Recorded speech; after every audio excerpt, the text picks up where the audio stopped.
الحمد لله نحمده ونستعينه ونؤمن به ونتوكل عليه. اللهم صل على رسولك وحبيبك سيدنا ومولانا محمد. بسم الله الرحمن الرحيم.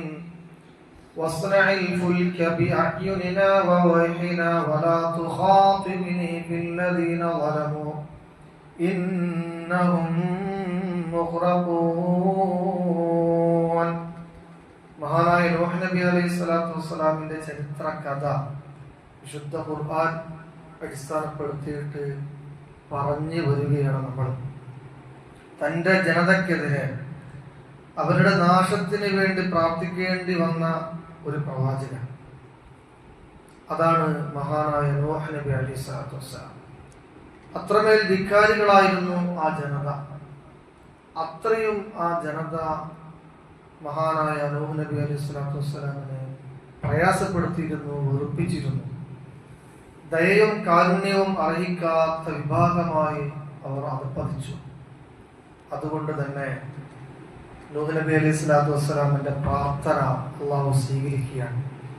അള്ളാഹുവേ, ഈ ജനതയിൽ നിന്ന് ഒരാളെയും അവശേഷിപ്പിക്കാതെ മുഴുവൻ പേരെയും നീ നശിപ്പിച്ചേക്കണേ എന്നാണ് അദ്ദേഹത്തിന്റെ പ്രാർത്ഥന.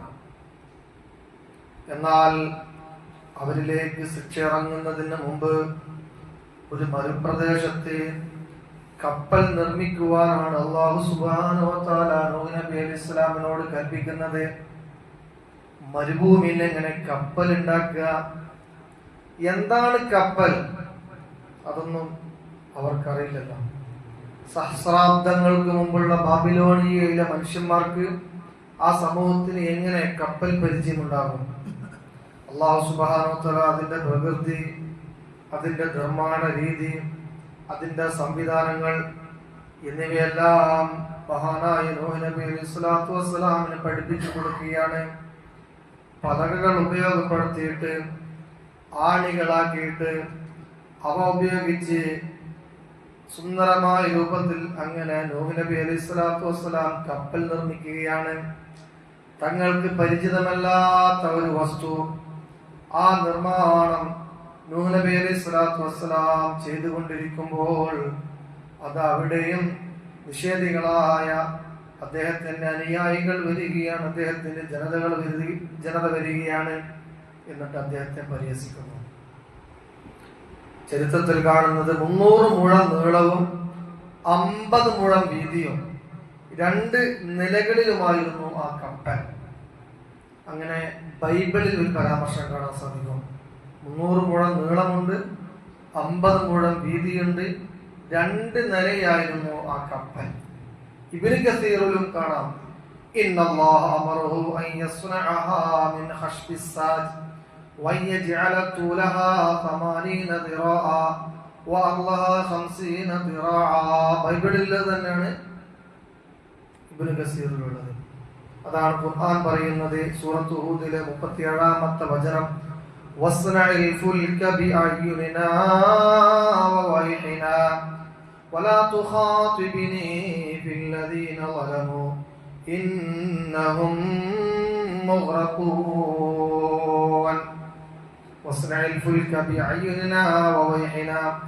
എന്റെ മേൽനോട്ടത്തിലും എന്റെ നിർദ്ദേശത്തിലും നീ കപ്പൽ നിർമ്മിക്കുക. വസ്നഇൽ ഫുൽക.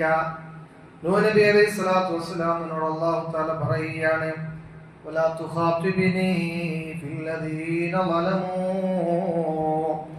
അക്രമം ചെയ്തവരുടെ കാര്യത്തിൽ നീ എന്നോട് ഇനി സംസാരിക്കേണ്ടതില്ല, അവരുടെ കാര്യത്തിൽ ഇനി ഒരു ചർച്ചയുമില്ല.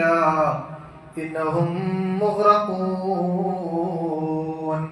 തീർച്ചയായും അവർ മുക്കി നശിപ്പിക്കപ്പെടാൻ പോകുന്നവരാണ്.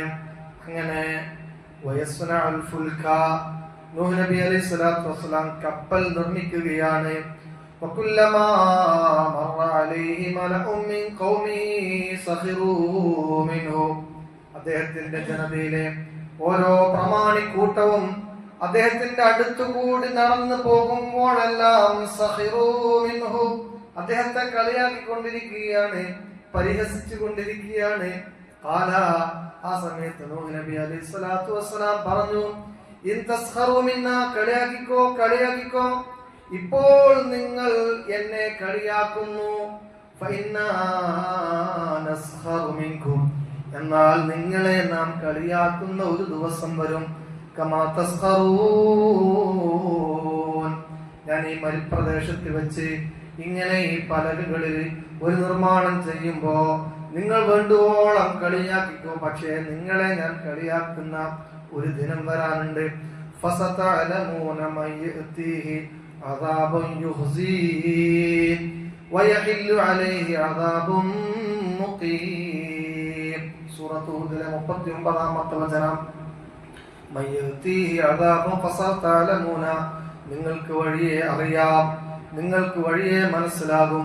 മൻ യഅതീഹി അദാബുൻ യുഖ്സീഹി, അപമാനകരമായ ശിക്ഷ ആർക്കാണ് വന്നത്, ആർക്കാണ് വരിക എന്ന കാര്യം നിങ്ങൾ അറിയും. വയഹില്ലു അലൈഹി അദാബുൻ മുഖീം, സ്ഥിരമായ ശിക്ഷ അവരുടെ മേലാണ് വന്ന് ഭവിക്കുക എന്നും നിങ്ങൾ വഴി അറിയുമെന്ന് മഹാനായ നൂഹ് നബി അലൈഹി സ്വലാത്തു വസ്സലാം ആ ജനതയോട് പറയുകയാണ്. അങ്ങനെ പിന്നീട് വലിയ പ്രളയം ആ സമൂഹത്തിലേക്ക് ഇറങ്ങുകയാണ്. അല്ലാഹു സുബ്ഹാനഹു വ തആല പറഞ്ഞത് കേട്ടതുമായ കാര്യം നമ്മൾ കബൂൽ ചെയ്യുമാറാവട്ടെ. അസ്സലാമു അലൈക്കും വറഹ്മത്തുള്ളാഹി വബറകാതുഹു.